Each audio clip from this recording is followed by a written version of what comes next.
잡았다. 첩보가 들어왔어. 네가 그 독립선언서 운반책이라고? 아이, 뭔 소리예요? 제가 뭘 갖고 왔다 그래요? 저한텐 아무것도 없어요. 에? 이게 어디서 거짓말을 해? 너 찢어서 나오면? 아이, 사람 살려요. 여기 순사가 이상한 짓을 해요. 아이고, 사람 살려요. 그게 아니고. 그래, 너 거기서 너 딱 걸렸어. 너지, 너.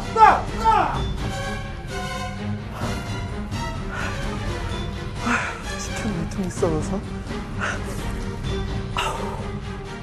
그래도 지켰어.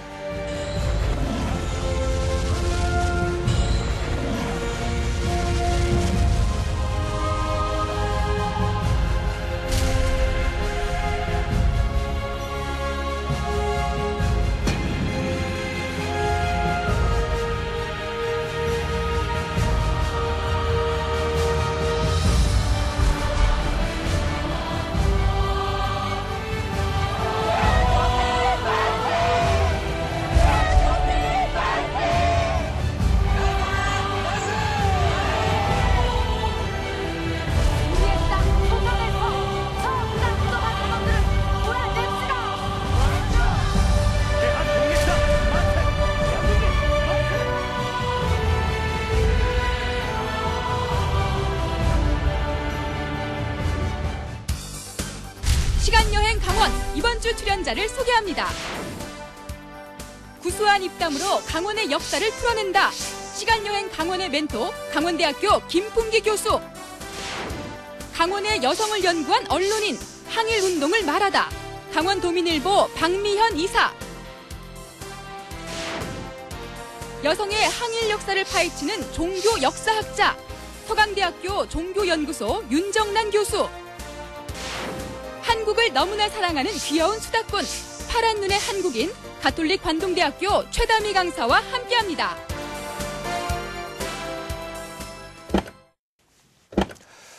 오늘 시간여행 강원은 여성 항일운동가에 관한 얘기입니다. 먼저 항일운동에서 여성들의 역할 궁금하신 분들 많으실 줄 압니다. 윤 교수님께서 먼저 좀 설명을 간단히 해주시죠. 여성들이 정치 사회적인 운동으로 나오기 시작한 거는 1898년 그 찬양회를 통해서 여성 교육 운동이 시작되면서 여성들이 이제 사회적 진출이 이제 활발해지게 되고요. 그리고 이제 그 국채보상 운동은 남성들만의 그런 어떤 정치 운동이었지만은 이때부터 여성들이 자발적으로 자신들이 조직을 만들어서 구국 활동에 이제 참여하게 됩니다. 그냥 제 생각에 운동은 열심히 하는데 그 주위에서 말리는 사람이라든가 특별히 뭐 시댁이나 집에서 그러죠. 시집 안 갔으면 집안 어르신들이 뭐라고 해서가 남자만큼 쉽진 않았을 것 같아요. 어땠을까요? 쉽지 않았는데요. 대다수 이제 그 여성들이 항일 운동에 이제 참여했던 여성들 같은 경우에는 집안에 남성들의 적극적인 지지가 있었고요. 가족 중에서 그 독립운동을 했던 그런 분들이 많이 계셨기 때문에 그 여성들이 그러니까 그렇게 나갈 수 있었던 게 저는 이제 남녀 유별을 우리 왜 오륜 뭐 얘기할 때 남녀 유별 많이 얘기하잖아요. 그 별자가 어떤 거냐면 남자와 여자 사이에 별자가 차별이라는 게 아니고 구별, 역할에 있어서의 구별이라는 의미거든요. 그러니까 사실은 몇백 년 동안 남자가 해야 되는 역할, 여자가 해야 되는 역할 이런 것에 대한 생각이 좀 있었던 것 같아요. 그러면 그러니까 사회적으로 어떤 일이 있었을 때 여성들이 설령 나섰다 하더라도 그거에 대해서 여성들이 할 만한 일이면 그걸 인정하는 분위기는 좀 있었지 않았을까 이런 추정도 가능하죠. 그렇죠. 전국에서 함께 이렇게 활동을 했겠지만 우리 강원의 여성들도 분명히 항일운동에 활동한 분들이 있을 거 아니에요. 대표적인 분들 좀 소개를 해주시죠. 그렇습니다. 뭐 여러분들이 대표적으로 아마 알고 계실 것 같은데요. 안사람 의병가를 그 지어 부르게 하면서 의병 운동에 앞장섰던, 그러니까 강제 그 병합되기 전에 네. 의병 운동 여성이 했던 춘천의 윤희순이 네. 있고요. 또 3.1 독립운동 때 철원에서는 그 곽진근이라는 분이 여성으로서 현재 독립유공자로 인정을 돼 있고요. 그리고 양양 지역의 조화벽이라는 분이 역시 독립유공자로 인정이 돼 있습니다. 네. 그래서 독립운동과 관련하여 강원도 여성으로는 이 세 분이 유공자로 인정이 돼 있지만 네. 이 외에 인정되지 않고 지금 숨겨 있는 분들이 사실은 더 많습니다. 많았죠. 예. 우리 강원의 대표 여성 항일운동가 하면 지금 말씀하신 대로 윤희순, 뭐 곽진근, 조화벽 이렇게 떠올릴 수 있고 우리 대한민국을 상징하는 여성운동가 하면 유관순 이렇게 떠올리는데 혹시 서양에도 뭐 2차 세계대전 때나 또 이렇게 핍박받을 때 혹시 그런 대표, 우리 대한민국의 유관순 이런 정도의 상징성을 가질 수 있는 여성 독립운동가가 있나요? 지금 역사적으로? 글쎄, 대표적인 여성보다 여성 워낙 많았어요. 그 여자들이 1차 대전, 2차 대전 때, 그 같이 잠전했거든요. 그러니까 호주 같은 경우에는 그 일본 그 진주만 그 폭격까지는 그 호주는 일본한테 지고 있었거든요. 그래서 그 남자들이 다 파푸아뉴기니, 말라이시아 그런 데 가서 싸우고 있고 아니면 유럽 가서 싸우고 있었거든요. 그래서 그 여자들이 정부 정책이 여자 둘 있으면은 하나 군대 가야 돼요. 셋이 있으면은 2개 가야 돼요. 그래서 우리 엄마하고 이모는 군대 갔어요. 그러니까 뭐 그 뚜렷이 않는 한 명이 중요한 게 아니고 전체적으로. 근데 여성을 자유 주는 것보다 어쩔 수 없는 상황이었던 것 같아. 왜냐하면 2차 대전 끝나자마자 그 여성들이 이제는 집에 들어가라. 이제 남편 모시고 애들 그 키우고 그러세요. 요리나 하고 그렇게 돼버렸거든요. 1차 대전 환경 끝나고. 때문에 그렇게 여성을. 그 1차 대전, 2차 대전 여자들이 굉장히 중요한 역할 맡고 있었는데 딱 끝나니까 그런 자유, 그런 평등 사라졌어요. 바로. 최다미 교수님이 만약 그 시절에 20대였다. 그러면 독립운동에 열심히 했겠죠. 알겠습니다. 자, 강원의 여성 항일 운동과 관련 자료 화면을 저희 제작진이 준비를 했습니다. 함께 보고 또 얘기 나누겠습니다. 일본 제국주의의 마수가 뻗어들어오던 1900년대 초반. 빼앗긴 우리의 국권을 되살리기 위해 황성신문, 대한매일신보, 경향신문 등 각 신문들은 앞다퉈 국제보상운동에 대한 홍보를 시작합니다. 우리나라 최초의 민간주도 경제자주권 회복운동인 국제보상운동의 열기가 고조됐던 시점이 바로 이때였죠. 우리 국민이 담배 3개월만 끊으면은 일본비 1,300만 원은 갚을 수 있지 않느냐. 이래서 이제 운동이 전개가 됐는데, 남자들도 위주로 이제 그게 전개가 되니까, 그 다음에 여성들이 남녀는 평등한데 우리는 가만히 있을 수 있느냐. 이미 그때는 그 남녀 평등 사상이 많이 이제 됐거든요. 갑오경장 후에. 그래서 여성들도 이제 참여하게 되었죠. 강원도 여성들도 두 손 놓고 있을 순 없었습니다. 그 당시만 해도 일본에서 강제로 도입한 차관 1,300만 원만 갚으면 우리 국권을 되찾을 수 있을 거란 막연한 희망을 품었던 때였습니다. 강원도에서도 여러 단체에서 국제보상운동에 발벗고 나섰고 특히나 각 시군의 부인회에서 적극적인 활동을 벌였다고 합니다. 화천군 부인회를 중심으로 해서 각 지역의 부인회에 번져나갔다는 걸 봐서는 부인회 중심이면은 상당한 참여가 있었다고 봅니다. 당시 신문에 난 기사를 살펴보면 국제보상운동에 참여한 사람들을 표현한 여러 명칭이 등장하는데요. 부인, 집안일을 한다는 의미의 소사, 그리고 기생의 이름도 보입니다. 3.1운동 전에는 이 국제보상운동에는 그게 없어요. 그게 없고 또 3.1운동 때 기록에는 일부 여성들이 쓴 건 맞는데 그 기록이 형을 살았다든지 이러면 구체적으로 나오는데 그냥 이 참여해서 가서 경찰서 불려가서 고초로 받아가며 고생만 한 분들은 안 나오거든요. 기록에 남겨진 것보다 훨씬 더 많은 수의 사람들이 국제보상운동에 참여했음을 알 수 있는데요. 이는 곧 3.1운동의 동력이자 불씨가 되었습니다.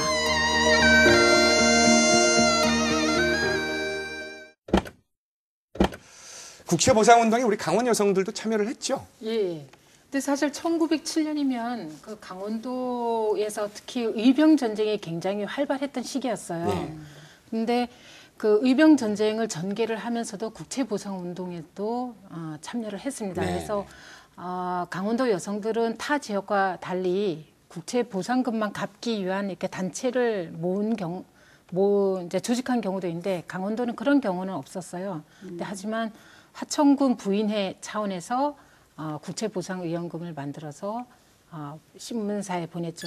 그러니까 그때 당시에 황성신문이라든가 대한매일신보에서 그 의원금을 내는 사람을 명단을 다 게재를 했었어요. 네. 그래서 그 자료가 있는데 거기에 보면은 하천군 부인회하고 강원도의 뭐 철원, 강릉, 양양 등지에서 예. 한 58명 정도의 여성의 이름이 확인이 되고 있습니다. 그래서 보면 뭐 양반층 여성이라든가 뭐 교사라든가 아니면 종교계에 있는 여성이라든가 아니면 그 지역에 뭐 계모 이런 용어도 나오거든요. 네. 계모 예. 계모? 계모도 나오고 서모도 나오고 뭐 다양한 용어들이 그렇게 다 나와요. 기재를 하는군요. 그러니까 그런 용어도 나오고 그래서 신분이라든가 뭐 어린아이, 딸의 이름까지도 나옵니다. 예. 그러니까 한 일가족의 명단이 아버지 이름부터 딸도 뭐 아버지가 만약에 3원을 냈다 네. 그러면 딸은 한 30전 정도 예, 낸 걸로 해서 예. 일가족의 명단이 다 나오거든요.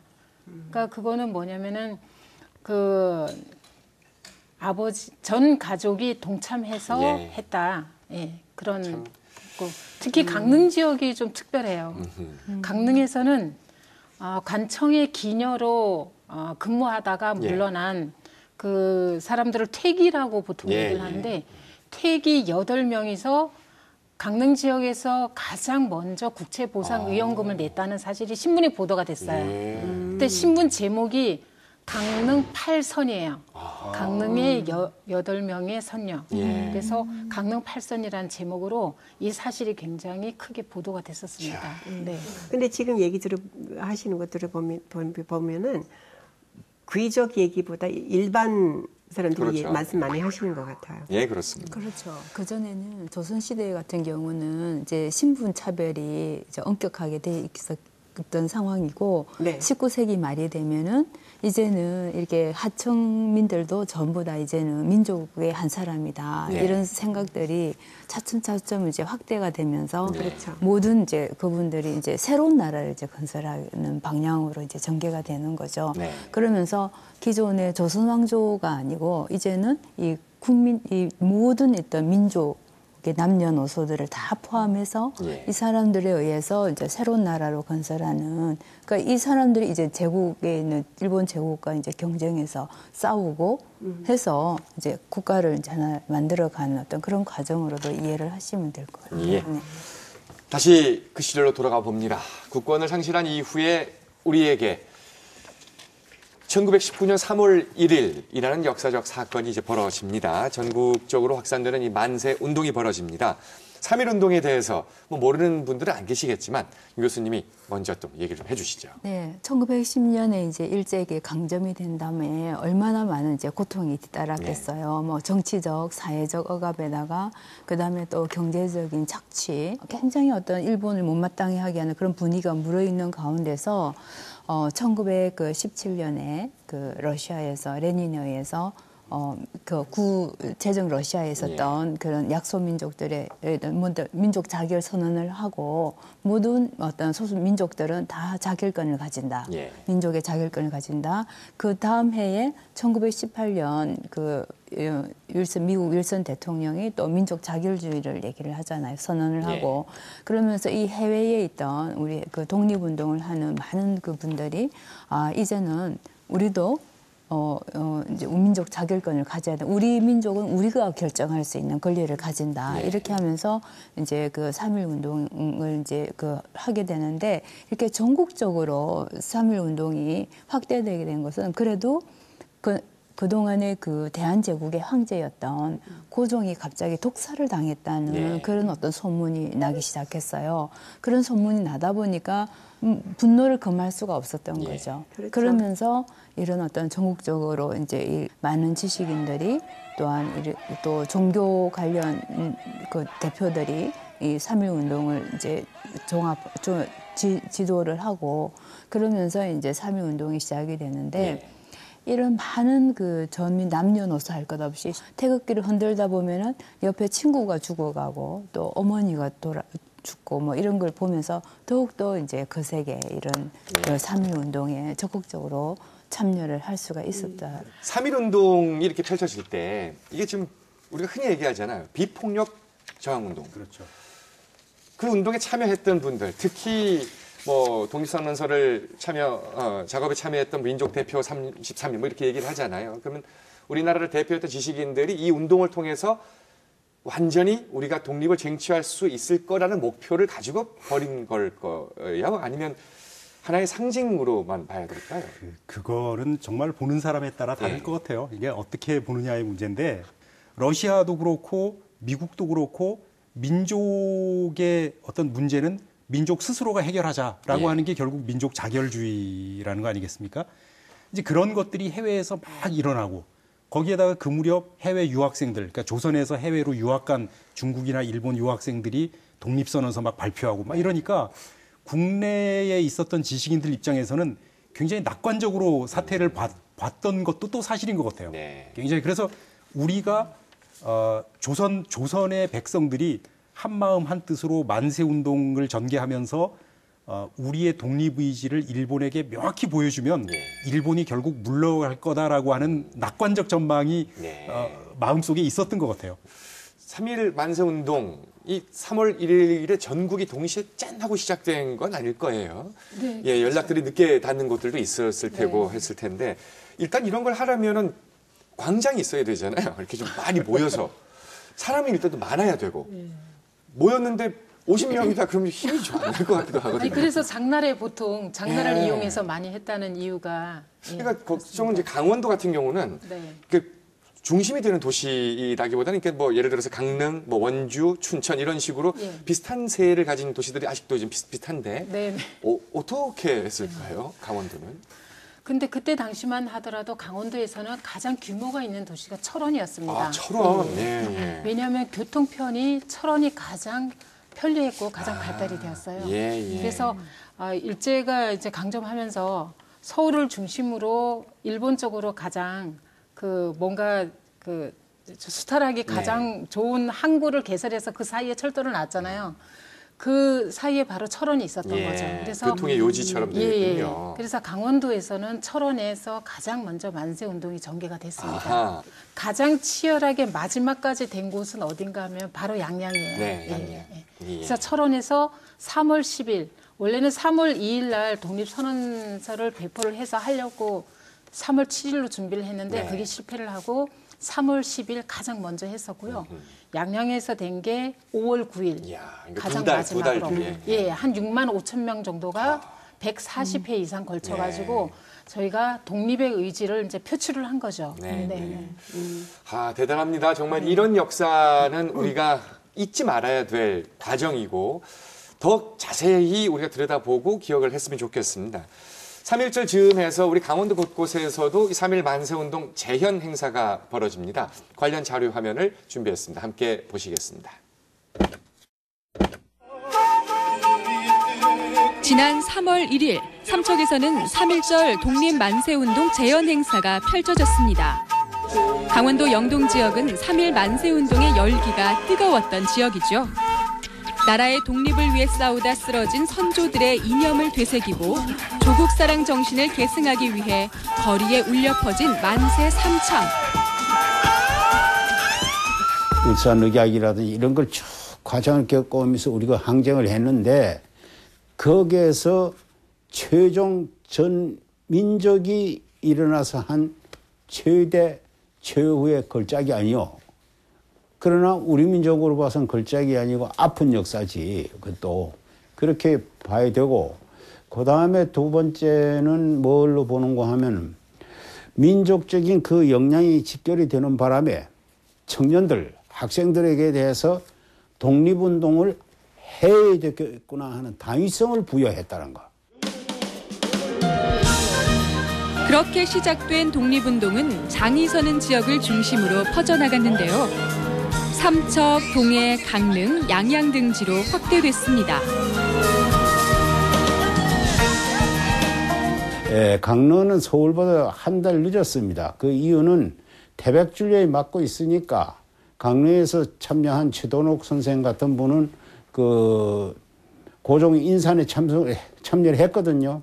그 인산에 올라갔다가 그 유림들이니까 파고다 고원에서 이루어진 독립선언식장에도 참석을 했단 말이에요. 거기에서 지방에 내려가면은 꼭 지방에 확산하라. 그럼 뭐 당연히 주책에서 그런 얘기를 하겠죠. 그래, 그러한 지시를 받고, 독립선언문을 옛날에 남자나 여자나 다 버선을 신었으니까 버선 속에 숨겨가지고 내려왔어요. 강원 영동 지역 가운데서도 만세운동이 늦게까지 펼쳐졌던 양양에서는 조화병 여사의 활동이 눈에 띕니다. 17, 앳된 여학생 신분이었지만 독립선언서 필사본 한 장을 버선목에 감춘 채 고향인 양양으로 돌아와 치열한 만세운동의 시작을 알렸던 투사 조화병 여사. 1919년 4월 개성의 호수돈 여학교에 이제 재학하는 학생이었는데 학교에서 만세운동을 하니까 그 참여했다가 독립선언서를 입수를 했단 말이에요. 입수를 해가지고 버선 속에 또 넣어가지고 그 어디로 가는 건 대포항으로 들어왔어요. 모든 자야 조선의 독립군과 양양 지역의 만세운동은 그렇게 조화병 여사의 품에서 나온 독립선언서를 기초로 5월 9일까지 지속됐습니다. 무엇보다 치열했던 그리고 끈질기게 일어났던 만세운동의 시발점은 바로 우리 강원의 여성이었습니다. 우리 강원도에서 3.1 만세운동이 가장 먼저 시작된 곳 철원이라는 사실 혹시 오늘 처음 인식하신 분들도 많이 계실 텐데요. 자, 이 철원이라는 도시가 그럼 지금도 물론 아름다운 곳이고 멋진 곳입니다. 그렇죠. 예. 네. 근데 이제 이때는 뭐 지금처럼 남북이 이렇게 분단된 상황이 아니었으니까 어쩌면 철원이 또 대한민국 우리 한반도의 중심일 수도 있겠네요. 위치적으로는. 그렇죠. 이제 철원이 지금은 이제 네. 철원 그러면은 이제 분단 도시의 이미지, DMZ 예. 뭐 이런 이미지가 굉장히 강한데 실제로 그 철원이 이제 그 20세기 초에 교통의 중심지가 될 예. 수밖에 없었던 것은 일본이 이제 한반도를 식민지화하고 난 뒤에 그 북방 지역의 물자들을 일본으로 공출을 해야 되잖아요. 네. 반출을 해야 되는데 그 반출하려면 운송 수단이 필요하죠. 예. 그래서 이제 놓는 게 경원선입니다. 예. 근데 경원선인데 그 한양에서 그러니까 경성에서 원산까지 가는 그 중간에 철원이 있었던 거죠. 그런데 철원이 아시다시피 광활한 뜰을 가지고 네. 있었고 거기에 엄청난 미곡, 그러니까 쌀 생산지였었죠. 네. 그러니까 그런 데다가 여기가 이제 어떤 데냐면 금강산 갈 때도 철원을 거쳐야만 되거든요. 네. 그러니까 일본이 나중에 이제 후대 그 일본 관광객들을 막 그 한반도 지역으로 이제 데리고 오면서 금강산을 굉장히 선전을 많이 하는데 이제 이런 것들이 다 이제 그 경원선을 통해서 네. 이제 이루어지는 거죠. 그러다 보니까 철원이라고 하는 지역 자체가 굉장히 빨리 근대화가 됐고 그리고 이제 그 근대 문명의 세례를 빨리 받은 거죠. 네. 근데 그런 영향 때문에 이제 인구도 많았고. 예. 그게 네. 하나 더 한다면은 그 철원 지역 사람들이 그 민족 학교를 많이 세워서 운영을 했어요. 예. 그리고 기독교도 네, 네. 많이 영향을 그렇죠. 줬었고요. 네. 예. 그러니까 이제 학교도 이제 여러 개가 거기 만들어지고 철원이 비교적 일찍부터 그러니까 1910년 이전부터 민족 학교가 만들어지는 네. 이제 이런 지역이거든요. 그러니까 그런 교육 효과, 그다음에 종교 효과, 그다음에 인구, 그다음에 그러니까 들이 넓다는 것은 그 당시로 봐서는 경제력이 어쨌든 뒷받침되는 도시였다는 뜻이죠. 그러다 보니까 아무래도 여기가 3.1 만세 운동의 아주 그 이른 어떤 그 정신적 발상지로 기능할 수 있지 않았겠는가 이런 생각이 듭니다. 철원의 3.1 운동에는 곽진근이라는 이름이 가장 중심이 됩니다. 근데 이 곽진근 여사가 여성이었다는 사실이 처음부터 알려진 게 아니었다면서요? 아마 이름의 예. 어떤 이미지 때문인가요? 예, 그 판결문에 예. 보면은 거기에 성별이 일단 기록이 안 돼 있어요. 아, 예, 예, 곽진근이고 기독교의 이제 예수교회 전도사라는 그 내용만 다 나와 있고 그 상황들이 이제 설명문이 판결문 안에 있는데 그 내용을 이제 꼼꼼히 보다 보면 이분이 그 여성이라는 게 노파라고 이렇게 작은 몸집의 노파라는 그 표현이 나옵니다. 예. 그러니까 그거를 통해서 이제 여성이라는 걸 알게 된 거죠. 근데 이름에서도 이름과 그다음에 전도사니까 당연히 남자가 했을 거다 예. 이런 선입견이 있으니까 이제 남자로 이제 분류가 되었던 거죠. 예. 그리고 곽진근과 함께 그 독립운동에 나섰던 여성들이 뭐 이소희라든지 이각경 그런 분들이 이제 그때 당시 교회에서 운영하는 그 정의학교라고 있는데 그 학교 예. 교사들이었거든요. 근데 그분들 곽진근 여사 포함해서 그 세 분이 그러니까 전체 네 분이 1심 판결에서 형을 받았다는 게 독립신문에 게재가 됐어요. 근데 2심에서는 곽진근만 이제 형을 받은 거죠. 그러니까 다른 분들은 뭐 가료라든가 다른 형태로 됐겠죠. 그래서 이분만 그 독립 유공자로 인정이 됐고 나머지 세 분은 1심에서 그렇게 했는데 유공자라 아직은 인정이 되지 않은 상태입니다. 그런 분들의 아픔들도 다시 우리에게 또 알려져야 되고 또 보듬어 드려야 될 문제 같습니다. 그 철원의 곽진근 얘기를 좀 하고 있는데 당시에 그 우리가 매국노의 상징하면 떠오르는 이완용 이게 부인이 철원에 있었다. 그래서 뭐 이렇게 많이 곽진근 씨를 괴롭혔다 뭐 이런 얘기도 그러니까 3월 10일 그 군청 앞에 그 곽진근이 이제 곽진을 비롯한 여러 명들이 선두에 서서 군청으로 일단 몰려갔어요. 그래서 군수를 이제 잡아서 만세를 강제로 부르게 했는데 군수가 도망을 쳤습니다. 네. 그래서 그 집까지 찾아가가지고 군수를 만세를 부르게 했어요. 그래도 분이 안 풀리니까 밤에 그 이완용과 친분이 있다는 이 박의병이라는 집으로 갔는데 침입하죠. 박의병이 어떤 사람이냐면 그 우리나라가 식민지 되는데 일본 쪽으로 봐서 공을 세운 사람이라 해가지고 유공자 표창을 받은 사람이고요. 또 이완용이가 1907년인가 그때 그 학무 대신할 때 이 사람은 한성 부윤을 했어요. 그러면서 굉장히 같은 관료로서 활동을 했으니까 친분이 있었죠. 그래서 이 박의병 집에 그 부인을 비롯한 몇십 명이 몰려갑니다. 가서 이 사람 보고 그 이완용 부인하고 박의병 부인하고 친하니까 이완용을 숨겨놨을 거다. 그러니까 이완용을 내놔라 했어요. 그러니까 그때 당시에는 그거를 막기 위해서 헌병들이 와서 보초를 쓰고 있었는데 거기서 거의 밤새도록 이 곽진근이라는 이 그때 그분 비롯해서 한 5, 6명 정도가 계속 뭐 허리를 막 꾹꾹 찌르고 하면서 이 박의병을 집 밖으로 끌어냅니다. 끌어내서 강제적으로 만세를 부르라 해서 만세를 부르고 또 집안에 들어가서 이완용이나 이완용 부인을 내놓으라 계속 이렇게 협박을 했죠. 그러니까 우리는 없다, 감춰둔 사람 없다, 뭐 이렇게 얘기했고 결국 새벽이 돼서 돌아왔습니다, 이분이. 다행히 그래도 곽진근이라는 분이 당한 게 아니었어요. 그 5월 9일 드디어 5월이 되면서부터 이제 양양에서 이제 강원도에서는 마지막 3.1운동의 불꽃이 타올랐던 곳인데요. 그 독립선언문, 독립선언서 이게 우리가 학창 시절에 많이 배웠던 아등은 자, 오등은 자의 조선의 독립국 이거잖아요. 맞습니다. 저 이것도 다 외울 수 있습니다. 근데 지금 시간 때문에 여기까지만 하는 겁니다.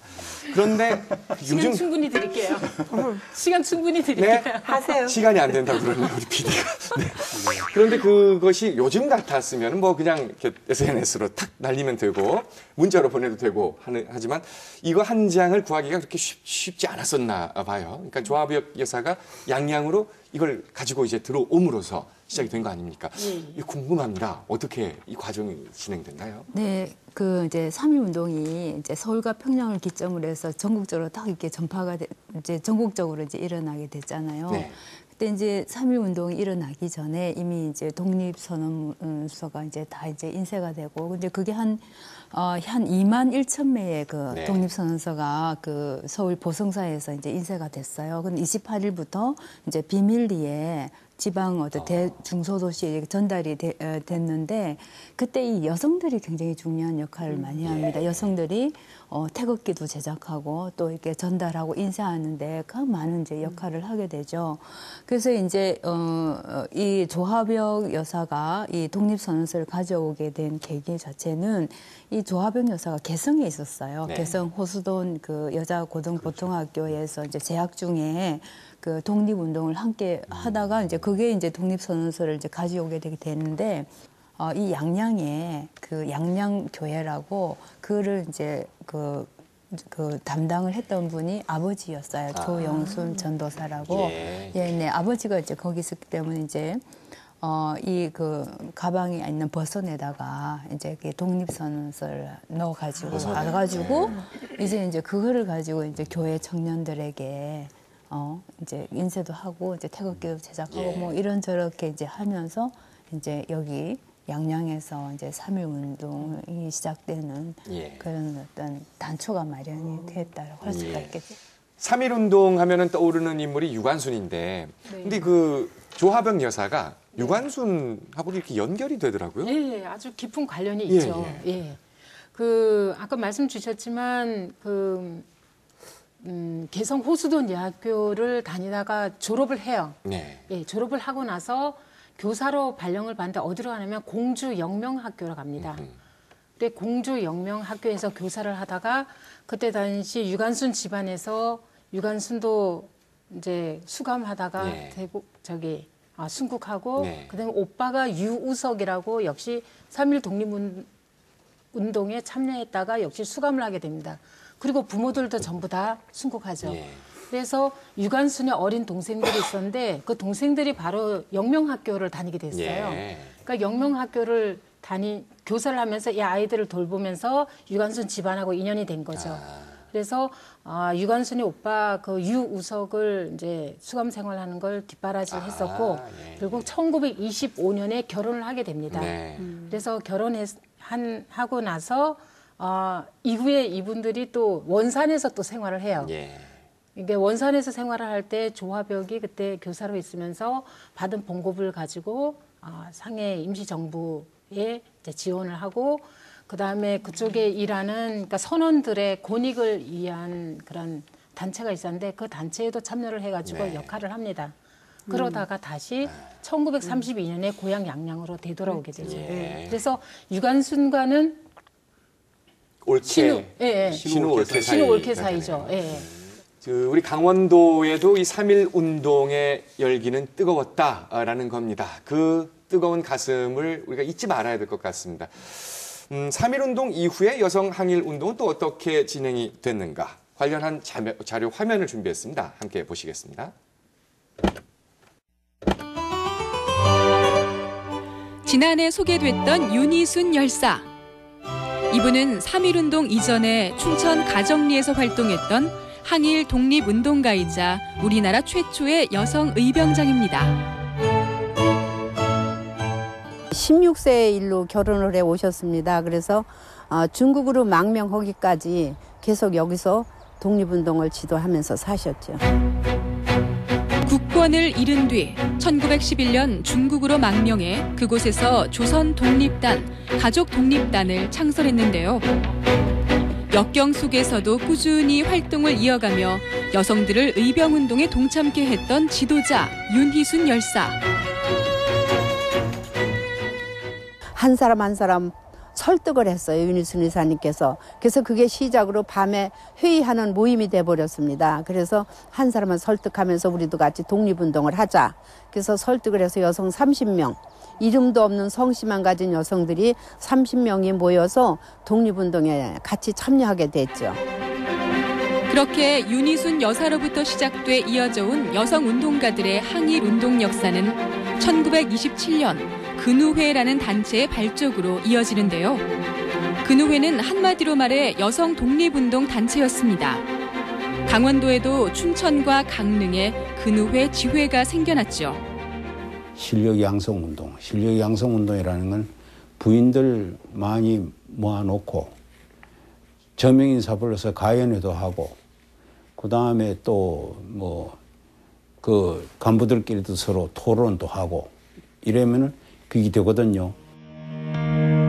흩어졌던 여성계를 통합한 조직적인 항일운동은 물론 농촌 계몽운동, 야학을 통한 문맹 퇴치운동 등 일제의 끈질긴 탄압으로 4년 만인 1931년 해체되기까지 강원 지역 근우회는 항일운동사와 여성사의 선구가 되었습니다. 3.1운동 이후에도 여성 항일운동은 계속해서 진행이 됐습니다. 근데 좀 형태 변화들은 분명히 있었을 것 같습니다. 네, 그 3.1운동 이후에 그 국내에서를 본다라면은 여성들이 이제 의열 활동에 이제 막 이렇게 나서게 되죠. 뭐 폭탄을 던져서 어디를 습격을 한다거나 예를 들면 뭐 안경신 여사라든지 조신성 여사들은 남성들과 같이 이제 폭탄을 이제 들고 해서 사람들의 여론을 이제 모으는 거죠. 폭탄을 터뜨리면 막 그 여론들이 신문들이 주목을 하게 되잖아요. 이런 그런 어떤 무력 투쟁은 이제 끝나고 그다음에 이제는 실력 양성 운동이다. 그러면서 많은 이제 우리가 이제 개조가 돼야 된다. 실력을 양성하고 민족이 근대화돼야 되고 또 개인도 근대화돼야 된다. 그런 운동을 막 해요. 문맹 퇴치 운동이라든지 이런 운동을 쭉 하는데 여성들은 건우회라는 이제 조직을 만들게 됩니다. 그러면서 이 건우회의 강령 자체가 조선 여성의 단결을 얘기를 하고 지위 향상, 그다음에 여성들의 봉건적 굴레에서 벗어나고 일제로부터 해방되는 거, 이것을 이제 가장 기본적인 목표로 삼고 이제 건우회라는 조직이 만들어지죠. 그래서 이 조직들이 1927년 5월에 만들어져서 1931년 되면 또 일제가 방해를 하지 않겠어요.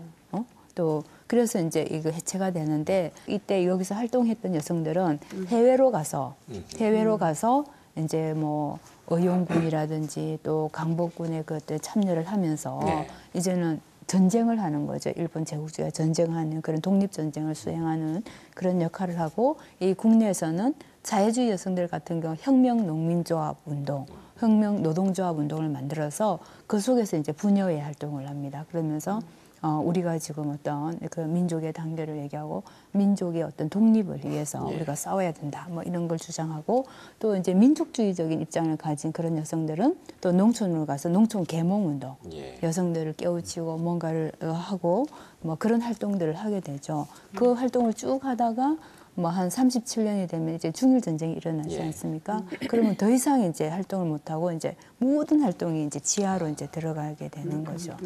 근우회가 이제 대표적인 여성 항일운동 단체로 이제 20년대 후반에 탄생한 건데, 강원도에도 근우회 같은 그런 항일운동 단체가 따로 있었나요? 네, 그 근우회가 그 전국적으로 한 64개 정도의 그런 조직이 만들어집니다. 근데 강원도에서는 춘천하고 강릉 지역에 조직이 되었습니다. 그래서 1928년 3월 그 춘천하고 강릉에서 그 발기인회를 만들어서 출발을 했는데, 먼저 창립이 된 거는 춘천이었고요.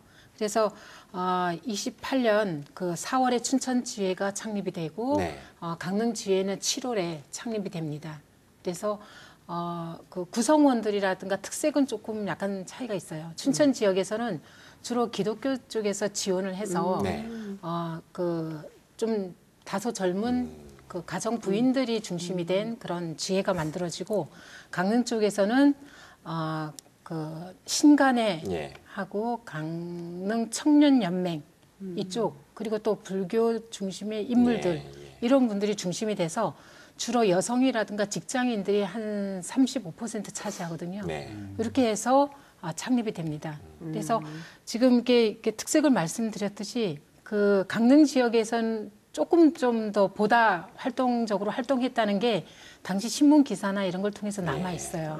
그래서 여성들이 이제 강연 활동, 야학 활동을 했었고요. 강릉 지역에서는. 그리고 수재를 당한 그런 걸 구제하는 그런 구제 활동도 했었고, 또 여성들에게 또 직업을 좀 기술을 익혀주는 그런 기술 교육 활동을 했었고. 그러니까 교육 계몽 운동도 그러니까 여성들 중심으로 해서 많이 펼쳐진 거잖아요. 강원도에서. 그때 당시 보면은 여성들이 이 배우기에서 몇 시에 모였냐면 밤 9시에 모여요.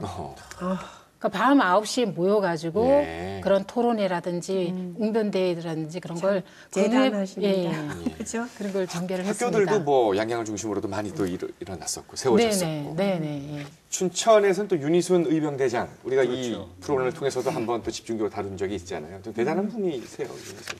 그 윤희순 여사는 원래 이제 서울 분입니다. 네. 서울 분인데 그 외당 유홍석이라고 하는 분이 예. 있죠. 그 유홍석이라고 하는 분의 장남과 이제 결혼을 하면서 춘천 이제 가정리에서 사시게 되는데 그 의병 투쟁하는 동안에 처음에는 이제 군자금 모아서 뭐 이렇게 뒷바라지하고 뭐 옷 지어드리고 뭐 이러다가 나중에는 이제 그 화약을 만드는 뭐 일도 하고 탄환 뭐 조달하는 일도 하시고 또 중국으로 망명하는 데까지 따라가서 거기서도 이제 끊임없이 그 활동을 하시다가 세상을 떠나시는 그런 분이시죠. 어떻게 보세요? 그러니까 한국인들의 일본에 대한 이 저항심이나 반일 감정에 대해서 글쎄요. 어떻게 느끼세요? 그거는 비슷한 국가가 많을 텐입니다. 아, 그럼 반일 감정을 가진 국가들이 많을 거다? 필리핀, 싱가포르, 홍콩, 말레이시아, 인도네시아, 파푸아뉴기니, 호주 북쪽까지 내려왔거든요. 한 10만 명 사망했고. 세계대전을 거치면서 일본으로부터 당했던 그럼요. 국가들은 그 마루타로 끌려가고 그 살아남는 사람들이 그렇게 많지는 않았어요. 제 친척 중에도 그렇게 사망한 사람도 있고 충분히 이해하죠. 아마 그런 국가들이 일본의 태도를 쉽게 이해 못하죠. 왜냐하면은 독일 같은 경우에는 그렇죠.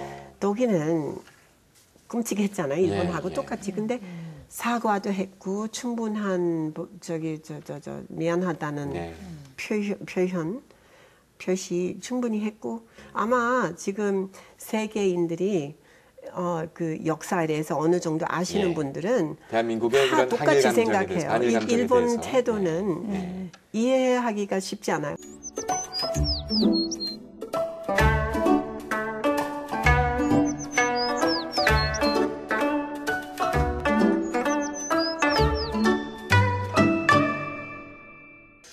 자, 오늘 시간여행 강원 이제 또 마지막 시간이 됐습니다. 마지막 순서는 역사 가정, 역사 스토리 이프입니다. 오늘은 장엄한 1919년 3.1운동 현장 속으로 한번 상상 속의 날개를 펴보겠습니다. 물론 그 당시에 청소년 이상의 나이셨기만 해도 여기 계신 분들은 의병 또는 항일운동에 앞장서셨을 분들일 겁니다. 그렇죠? 그럼요. 당연하죠. 네. 자, 그런데 이제 양양의 조합엽 여사가 벗어내 독립선언서를 가지고 들어왔던 그 장면으로 돌아가 보자고요. 자, 내가 만약에 조합엽처럼 그렇게 돼야 될 상황이라면 조선 독립을 위한 그 기미 독립선언서를 어디에 숨겨서 들어갈 것이냐. 벌써 무슨 상상을 하시는 것 같아요. 자, 오늘 대답은 우리 박미연 이사께서 먼저 좀 해주시죠. 저도 생각을 했는데 기발한 아이디어는 사실 떠오르지 않는데 저는 제 주변에 사실은 가발을 참 요긴하게 사용하는 사람을 봤습니다. 그래서 저는 그때 당시에는 이분이 학교 교육은 하셨지만 머리에 쪽을 찌셨을 것 같아요. 그래서 그런 가발을 만들어서 가발 속에 하면 교묘하게 위장이 되지 않을까. 머리카락을 풀어보자 그래도 풀어주면 되니까. 가발인 걸 모르고. 가발 속에 숨기겠다라는 겁니다. 다음은 우리 최다미 교수님이 만약에 그 당시에. 저는 그 가발 쓰기는커녕 저는 삭발하고 삭발하고요? 절에 가서 비구니 옷을 빌려서 여성의 옷을 입고 두껍잖아요. 그래서 그 사이사이에 집어넣어서 그래서 제가 눈에가 잘 띄지 않을까요? 눈에 금방 띄지 않을 것 같은데. 비구니니까 군인들이 아무리 양심 없는 인간들이라도 비구니는 그렇게 못하게 하지 않았을 것 같은데. 그 일본 당시의 일본 순경들, 그러니까 일본 제국주의 경찰들을 너무 양심적으로 보시는 것 같습니다. 그렇죠. 예전에 이제 그 강복군 활동했던 오강심 여사 같은 경우에는 이게 전달해야 되잖아요. 네. 무슨 어떤 우리가 어떻게 뭘 해야 되고 이런 것을 다 외워가지고 그걸 갔어요. 그것도 머리가 좀 좋아야 되겠죠. 저는 외우는 거는 잘 못해요. 당시에는 다 외우고 또 아니면은 그 어린아이들을 시켜서 이제 전달을 한다거나 그러니까 전혀 이제 그 이렇게 그 할 그런 어떤 대상이 아닌 위협적인 대상이 아닌 사람에게 시켜서 한다거나 뭐 하여튼 노인으로 이제 그 변장을 해서 한다거나 뭐 하여튼 뭐 그런 생각을 좀 해봤습니다. 외워서 머릿속에 역시 이제 끝난 겁니다. 오늘 토론은. 오늘 이야기는 끝난 거예요. 저는 얘기할 게 없는데. 뭐 가만에 감추겠다, 옷에 감추겠다 이게 다 필요 없는 겁니다. 외워서 가겠다. 교수님 대답하시겠습니까? 어떻게 순서가 되긴 되는데. 저도 뭐 외울 수는 있습니다만은 그 저라면 이럴 것 같아요. 제가 그 중국 유물 중에 쌀알에다가 반야심경 새긴 거 있지 않습니까? 쌀알에다가 새겨서 가져가면 쌀알에다가 그러면 이제 그거는 나중에 이제 그 돋보기로 보면서 필사하면 되니까. 그거 괜찮지 않습니까? 근데 물론 한 1년 넘게 걸린다는 게 문제긴 한데. 요즘도 그 특기를 가지신 분들이 가끔 방송에 나오긴 하는데. 있습니다. 세상에 이런 일이 이런. 성경을 쌀알에다가. 그러니까요. 제가 그런 거 가지고 그러면 그런 기술이 있으세요? 그거는 묻지 마시고 제가 이제 그 정도의 기술이면 그 정도의 기술을 가진 사람이 있으면 직접 독립운동 무장운동에 투입을 시켜도 교묘하게 어떤 기술을 활용할 수 있을 것 같은데. 이거 뭐 굉장히 그래서 설마 뭐 쌀 한 톨 집어넣고 그러는데 그걸 어떻게 뒤지겠어요? 그렇죠. 자칫도 못할 텐데. 쌀 아래 미세한 글씨를 새겨서 그렇게 5등은 자의 조선의. 왜냐하면 하룻밤 사이에 새길 수 있으면 아이디어는 굿인데요. 진짜. 그럼요. 그걸 쓰다 보면 다 외워지겠습니다. 그걸 이제 노리고. 혼자 다 못 외우면 이렇게 부부로 가정해서 김 교수님과 윤 교수님이 부부처럼 해서 반반씩 외워서 그것도 괜찮네요.